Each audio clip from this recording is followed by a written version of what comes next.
200 বার করতে বলেছে অঙ্কটা, এমনি এমনি নয়, বিভৎস ইম্পর্টেন্ট অঙ্ক। মাধ্যমিক 2026-এ আসার সম্ভাবনা প্রবল, ঠিক আছে? আর 200 বার করতে কেন বলেছি, তোমাদের প্র্যাকটিস হয়ে যাবে। যারা দুর্বল তারা তো কিছু অনেকটা পারে না, ঠিক আছে, তাদের জন্য 200 বার করতে বলেছে। যারা ভালো তারা একবারই হয়ে যাবে তাদের। কিন্তু যারা ভালো তারাও এই যে টেকনিকগুলো বোঝাচ্ছি সেটাও দেখে নাও। দেখো, আমার অঙ্ক করার মানে কিছুই না, অঙ্ক 1 লাইন অঙ্ক বলেছি, 1 লাইন অঙ্ক, 1 লাইনের অঙ্ক কথা এত বলছি, কিছু করার নেই। কারণ অঙ্ক করতে গেলে দারুণ দারুণ কয়েকটা কথা বলবো, সেই কথাগুলো ইম্পর্টেন্ট কথা, সে ভালো খারাপ সবারই শুনতে হবে কথাগুলো, ঠিক আছে, যদি 80+ টার্গেট করতে চাও, না হলে না, ঠিক আছে? তাহলে অঙ্কটা বিভৎস ইম্পর্টেন্ট, তার জন্য 200 বার করতে বলেছি। যার একবার হবে, দুবার হবে, কিন্তু মানে সপ্তাহ বা 15 দিন অন্তর অন্তর অঙ্কটা কিন্তু রিভাইজ অবশ্যই দেবে, কিন্তু এটা বললাম, ঠিক আছে? আচ্ছা, এবার একটা কথা বলি, শোনো। একটা বোতলে বা একটা গ্লাসে বা একটা জারে জল ঢাললে প্রথম লেয়ারটা কি হয়, 1 ফোঁটা জল ঢালবে, বৃত্তাকার তৈরি হয়ে যাবে সারফেস, তাই না? আচ্ছা, আর 1 ফোঁটা জল ঢালে আবার বৃত্তাকার তৈরি হবে, আবার একটা জল ঢালে সিলিন্ডার, এই স্ট্রং এর ক্ষেত্রে। আর যে চৌবাচ্চা ধরো, চৌবাচ্চা বলে যদি 1 বালতি জল ঢালো, 1 ফোঁটা জল কিছু হবে না, দেখা যাবে না চোখে, 1 বালতি জল ঢালো, চৌবাচ্চা কি হবে, একটা আয়ত ক্ষেত্র তৈরি হয়ে যাবে, জলের লেয়ার, কিন্তু জলের লেয়ার আয়তক্ষেত্র, জলের লেয়ার দিয়ে আয়তক্ষেত্র তৈরি হয়ে যাবে। তেমনি সিলিন্ডারে যদি জল দাও, ঠিক আছে, তাহলে কি হবে, বৃত্তাকার লেয়ার তৈরি হবে, জলে বৃত্তাকার লেয়ার তৈরি হয়ে যাবে, ঠিক আছে? বুঝে গেল? এই দেখো, 1 সেকেন্ড দাও, দেখেছো, এই লেয়ারটা হচ্ছে কি বৃত্তাকার লেয়ার, ঠিক আছে, বৃত্তাকার লেয়ার তৈরি হয়ে যাবে। বুঝে গেল কি বললাম? তো সেই কারণে এবার দেখো কেন কি বোঝাতে যাচ্ছি, ভালো করে বোঝো। তাহলে এখানে একটা বৃত্তাকার লেয়ার আছে জলের, ফার্স্ট 1 ফোঁটা জলের, এখানে একটা বৃত্তাকার লেয়ার আছে, এখানে লেয়ার রয়েছে, চলছে লেয়ার চলছে, মানে কি, মানে হচ্ছে 1 ফোঁটা জল দিয়ে বা একটু বেশি বেশি জল দাও, সমস্ত জল জল জল জল জল জল তৈরি করে সমস্ত এক একটা কিন্তু বৃত্তাকার তৈরি, কিন্তু 1 ফোঁটা জলে একটা বৃত্তাকার লেয়ার, 8 ফোঁটা জলে 8টা বৃত্তাকার লেয়ার, তার মানে সমস্ত জল জল জল জল দিয়ে চৌবাচ্চাটা ভর্তি করে অর্ধেক এই ভর্তি করলাম, মোটামুটি মনে করো। তার মানে কি দাঁড়াচ্ছে, তার মানে দাঁড়াচ্ছে কি, এই যে এইখানে বেস থেকে এখানে এখানে কেন দাগ দিচ্ছে না, একটাই কারণে, কারণ রেডিয়াস ব্যাসার্ধ বলে যাবো তো তার জন্য, ঠিক আছে? তার মানে এক একটা বৃত্ত, এই যে ঘুরে ঘুরে এক একটা বৃত্তের পাতলা, আমি কিন্তু বলেছিলাম কিন্তু, ঠিক আছে, যে আগে অনেক একটা অঙ্ক চলে গেছে চৌবাচ্চা, তখন বুঝিয়েছিলাম। যাই হোক, তাহলে কি একটা বৃত্তাকার জলের একটা বৃত্ত তৈরি হয়, জলের একটা বৃত্ত তৈরি হচ্ছে প্রতিটা লেয়ারে। তাহলে এইবার যদি, তাহলে বৃত্তের ক্ষেত্রফল মানে কি, ভেতরের সমস্ত জায়গা, তারপর জলের একটা পাতলা লেয়ার, তার ক্ষেত্রফল কি হবে, ভেতরের সমস্ত জায়গা, এর সূত্র কি, πr², তাই না?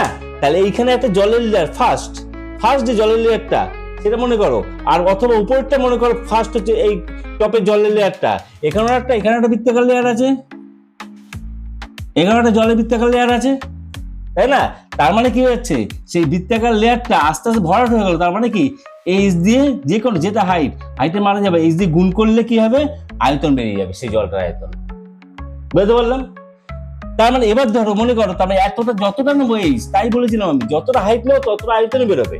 আমি যদি মনে করো যে আমি এইটুখানি হাইট নেবো, এখান দিয়ে এইটুখানি হাইট নেবো, এতটা নেবো না, আমি এতটা নেবো না, তাহলে কি, এইখানে একটা বৃত্তাকার লেয়ার হলো, তার উপর জল পড়ছে, তাই না? তার উপর 1 ফোঁটা জল পড়ছে, তার মানে কতটা পর্যন্ত কভার হচ্ছে, এইটুকুন হাইট পর্যন্ত কভার হচ্ছে। তার মানে এইখানে যে বৃত্তের লেয়ারটা হবে, তার ক্ষেত্রফল কি হবে, এইটা πr², তখন এইটুখানি হাইট দিয়ে গুণ করলে এইটুখানি জলের আয়তন পাওয়া যাবে। বুঝে গেল কি বললাম? এই হচ্ছে ফান্ডা অঙ্কটা। এবার অঙ্কে ঢুকি। আর একটা কথা বলেছি, দুটো কথা ইম্পর্টেন্ট কথা, সেটা কি, নাম্বার ওয়ান হচ্ছে পরিমিতি করতে গেলে একক দেখতে হবে, একক সমান আছে কিনা এটা ফলো করতেই হবে, যদি একক সমান না থাকে কিন্তু একক সমানটা করতে হবে কিন্তু অবশ্যই, ঠিক আছে? 1 নম্বর। আর 2 নম্বর হচ্ছে গিয়ে সাংঘাতিক ইম্পর্টেন্ট কথা, সূত্রের মান দেওয়া থাকলে সমীকরণ গঠন, এইরকম কথা, অথবা সমীকরণ গঠন করতেই হবে, পরিমিতির অঙ্কে সমীকরণ গঠন করতেই হবে, ম্যাক্সিমাম অঙ্কে সমীকরণ গঠন করতে হবে, ম্যাক্সিমাম অঙ্কে, ঠিক আছে? তো সেই ইম্পর্টেন্ট কথাটা কিন্তু খেয়াল রাখবেন কিন্তু, ঠিক আছে? তাহলে কি সেই সমীকরণ গঠন কথাটা কেন বললাম, আসছে এটা বুঝে গেল মোটামুটি। এইবার দেখো আসল অঙ্কটা আসি। অঙ্কটা হচ্ছে গিয়ে কি, তাহলে সমীকরণ গঠন পরিমিতির দুটো জিনিস কি, এক নম্বর হচ্ছে একক সমাধান রাখতেই হবে, আর হচ্ছে সমীকরণ গঠন এবং সমাধান, এটা ভালো করে শিখতে হবে, তাহলে কিন্তু পরিমিতি অনেকটা নেমে যায়। অঙ্কটা দেখো কি বলছে, অঙ্কটা বলছে 12 সেমি ব্যাস বিশিষ্ট চোঙাকৃতি একটি পাত্রে, চোঙাকৃতি পাত্র আঁকা হলো। ব্যাস কত বলছি দেখো, ব্যাস খেয়াল রাখবে কিন্তু, আর সেমি কিন্তু 12 সেমি ব্যাস বিশিষ্ট, তাহলে আমি পুরোটা এখান থেকে এতটা কত, বৃত্তের ব্যাসটা কত 12 সেমি, বোঝা গেল? তাহলে ব্যাসার্ধ কত হবে, এই জন্য যেটা ফাঁকা রেখেছিলাম, ব্যাসার্ধ কত হবে 6 সেমি, তাই না? আর সমস্যা 6 সেমি, আর এটা হচ্ছে এইচ হাইট, আসি আস্তে আস্তে। এই পাত্রটা আংশিক জলপূর্ণ আছে, অর্ধেকটা জল আছে, পাত্রটার অর্ধেকটা জল আছে, থাকুক, অর্ধেক জল আছে। এবার কি বলেছে, একটি নিরেট গোলাকৃতি ধাতুর বল, নিরেট হোক ফাঁপা হোক দেখার দরকার নেই, বল, ঠিক আছে? কেন বলছি, কারণ আছে দেখো, একটি নিরেট গোলাকৃতি ধাতুর বল ওই পাত্রের মধ্যে ডোবানো হলো। এই পাত্রের মধ্যে একটা গোল নিরেট, ফাঁপা না নিরেট, সে নিরেট হোক যা হোক, এই ভিতরে যে জলে যে ডোবায়, ফাঁপা হলে ওর সময়তন জল অপসারিত করবে, সেটাই সিস্টেম, আর্কিমিডিস ল, তাই না? ঠিক আছে, ছোটবেলা থেকে পড়ে এসছো। তাহলে একটা বল যদি বল ডোবাবে, তাহলে একটি নিরেট গোলাকৃতি ধাতুর বল ওই পাত্রের মধ্যে ডোবানো হলো, বল ডুবিয়ে দিয়েছে নিরেট। আর ফাঁপাও যদি হতো তাহলে অসুবিধা কিছু নেই, যদি ফাঁপা মনে করো ফাঁপা হতো বলটা, এরকম বলতে হলো, তাহলে কি জল কি কম অপসারিত করবে, একই জল সেম জল অপসারিত করবে? এগুলো হচ্ছে অঙ্কের টান, বুঝতে হয় ঠিক করে, ঠিক আছে? ফাঁপা হোক ভরাট হোক, কিন্তু এখানে নিরেট বলেছে, নিরেট বল, ঠিক আছে, জলের ভিতরে ডোবানোর ফলে সাথে কি হবে, সাথে জলতল উপরে উঠে যাবে, তাই না? জলতল উপরে উঠে যাবে,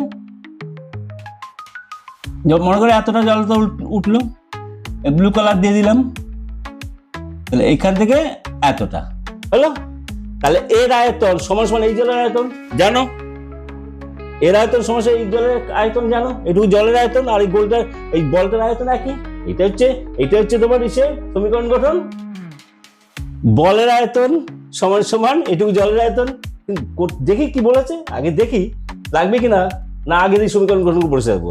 কি বলেছে, এর ফলে জলস্তম্ভ 1 সেমি উপরে উঠলো, তাহলে এর হাইট কত, এই হাইট হচ্ছে গিয়ে তোমার সমান 1 সেমি, মানে 1 সেমি, ঠিক আছে? 1 সেমি উপরে উঠলো জলতল, হলো 1 সেমি উপরে উঠলো, এই যে লেখার দরকার নেই, 1 সেমি উপরে উঠলো জলতল। এই হাইটটা কত, এখান থেকে এই হাইটটা কত, 1 সেমি। তাহলে এই 1 সেমি জলের আয়তন কি হবে, একটু আগে বুঝিয়েছি। তাহলে কি, এরপর জলস্তম্ভ 1 সেমি উপরে উঠলো, জলের ব্যাস কত, বলের ব্যাস কত, এই বলটার ব্যাস কত, তাহলে বলটার ব্যাস কত। এইবার হচ্ছে গিয়ে এবার দেখো ওইটা কাজে লাগবে কি লাগবে না। এর আয়তন সমান এইটুকু জলের আয়তন, এই বক্স করা জলটুকুর আয়তন। তার মানে কি, সে আয়তনের সিস্টেম বলেছিলাম মনে আছে, এইখানে যে জলের লেয়ারটা আছে, বৃত্তাকার লেয়ার, তার কত হাইট দিয়ে গুণ করতে হবে, এইটুকুন হাইট দিয়ে গুণ করলে এইটুকুন জলের আয়তন পেয়ে যাবো, হলো? তাহলে এই বলের আয়তন সমান এইটুকু জলের আয়তন, এটা হচ্ছে কি সমীকরণ গঠন। তাহলে দেখবে অঙ্ক নেমে যাবে। কেন, কারণ এই বলের ব্যাস চেয়েছে, বলের ব্যাস কোথায় দিয়ে পাবো, এবার যদি দেখি একটা সমীকরণ কি বলছে, যে এইটুকু জলের আয়তন সমান বলের আয়তন কি, বলের মনে করো ধরলাম, এটা ধরে নিলাম রেডিয়াস, আচ্ছা অন্য কালার,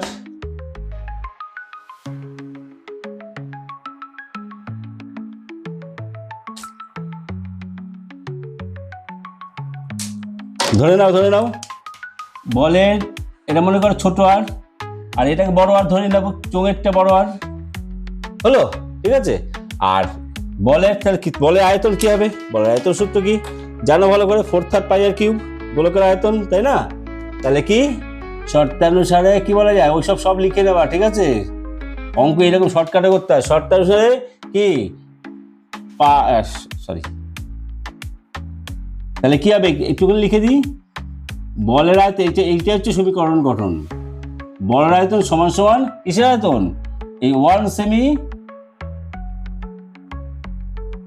উচ্চতা পর্যন্ত জলের আয়তন, এইটা হচ্ছে মেইন। ঠিক আছে, তাহলে এই যে সমীকরণ গঠন হয়ে গেল কিন্তু বলের আয়তন সমান সমান 1 সেমি উচ্চতা পর্যন্ত জলের আয়তন। তার মানে হচ্ছে 4/3, এখানে কি ধরেছি এটা সরি বলের আয়তন কি ছোট আয়তন ধরেছি 4/3 পাই আর কিউব। এখানে যদি অর্ধেক বল আর কি এদের ঢুকাতে পারতো তখন ওই সূত্র হবে, অর্ধগোলকের সূত্র হবে। যাই হোক, সমান সমান কি হবে এবার এইটুকু জলের আয়তন কি বলো, কি পাই আর স্কয়ার। কোন আর স্কয়ার? ওরা আর কত ধরেছি? ওরা আর ধরেছি এই যে বড় আর, মানে চোঙটা বড় তো সেই জন্য বড়। আর এইচ কতটুকু হবে? এইচ কোনটা? পাই আর স্কয়ার এইচ হচ্ছে 1 সেমি, এই যে 1 সেমি। ঠিক আছে, এই হচ্ছে 1 সেমি। বা এখানে তুমি যদি সূত্রটা না লিখে এইচ ধরেও নিতে পারো, হলো ইন্টু এইচ, এটুকু এইচ ধরে নিলে ইন্টু এইচ, হলো। এবার মানগুলো বসাও। এবার দেখো এই সমীকরণটা কোনটা। সমীকরণটা যদি একটা সমীকরণে একটা অজ্ঞাত অজানা রাশি মান বেরোয় কিন্তু, ঠিক আছে।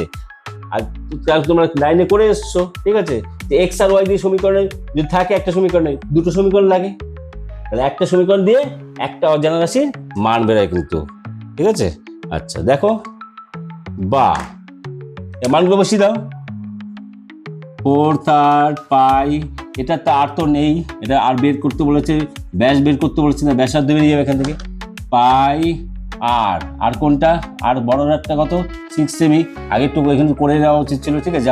তোমরা আমি কি শর্টকাটে করার চলে এক লাইনে কিন্তু অঙ্ক, এই এক লাইনে কিন্তু হয়ে গেল কিন্তু অঙ্কটা, আর কিছুই না।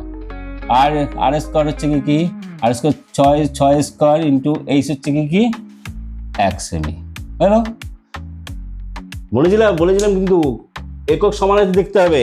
তাহলে দেখো 12 সেমি হচ্ছে কি সে কিসের চোঙা, কিন্তু বলে সে চোঙা ক্ষেত্রে এই 12 সেমি, আবার এটা হচ্ছে 1 সেমি, তাহলে একক দুটো সমান আছে, তার জন্য কিন্তু আর চেঞ্জ করার ব্যাপার থাকলো না। তাহলে এই আয়তন সমান সমান এই আয়তন। এবার দেখো তো সমীকরণটা অজানা কি আছে? 4/3 মান জানা আছে, পায়ের মান জানা আছে, 22/7। এখানে আর এর মান শুধু নেই জানা, আর সবই জানা আছে। তাহলে এখানে আর এর মান অটোমেটিক পেয়ে যাবে, বা এবার তোমরা যারা দুর্বল তারা একটুখানি যে ভয় পাও কেন, এই পাইটা কাটবো কি কাটবো না, কাটা যায় কি যায় না, এই কারণে তোমরা পারো না। তার জন্য তোমাদের একটা মস্ত বড় আসছে, এখন বলবো না, ঠিক আছে। যারা একদম পুরো দুর্বল তারাও যাতে 80+ পেতে পারে, তার জন্য আমি একটা সুপার কোর্স নিয়ে আসছি, ঠিক আছে। কোনো চিন্তা করার ব্যাপার নেই। এই পাইটা কেটে যাবে, ঠিক আছে। কেন? কারণ হচ্ছে ইনটু থাকে, ইনটু এদিকে যে সমান চিহ্নে বাঁদিকে যেটা রয়েছে টোটালি ইনটু রয়েছে, আবার ডান দিকে টোটালি ইনটু রয়েছে, তার মধ্যে কাটাকুটি করা যেতেই পারে, হলো। পাই কেটে গেল, তার মানে অতএব আর কিউব সমান কি হবে? আর যেদিকে 6 স্কয়ার 36 লিখতে পারবো, 6 স্কয়ার 6 ইন্টু 6, হলো, ইন্টু 1। এদিকে 4/3 কি ছিল? 4/3, এটা কি হবে? এদিকে উল্টে যাবে, এদিকে হবে কি 3/4, হলো। আচ্ছা, তাহলে কাটাকুটি করো, ছোট করো, যা করো। বা আর কিউব সমান কত হচ্ছে? কাটো, 2 দুগুণে 4, 3 দুগুণে 6, 2 দুগুণে 3 দুগুণে 6, 3 ইন্টু 3 ইন্টু 3, হলো। অতএব আর সমান কি হবে? √3 ইন্টু 3 ইন্টু 3। তাহলে কিউব থাকলে কি হয়? ঠিক আছে, একটার জন্য বসে যায় না, হলো। বুঝলে কি বললাম, হলো। অথবা তোমরা এসব কিচ্ছু করার দরকার নেই, ঠিক আছে। তোমরা বুঝবে না বুঝবে আর কিউব সমান এটা একবার করে দেবে, কেউ কাটতে পারবে না, ঠিক আছে, কেউ কাটতে পারবে না। অতএব আর সমান কত হবে? আর সমান 3টে রয়েছে, 3টের জন্য একটা 3, হলো। রুটের আগে ওই নাম্বারটা দিয়ে দিলে হয়ে যায়, দুটো একটা করতেই পারো। আর মানে কি বেরোলো? বলে কি বেরোলো? ব্যাসার্ধ বেরোলো।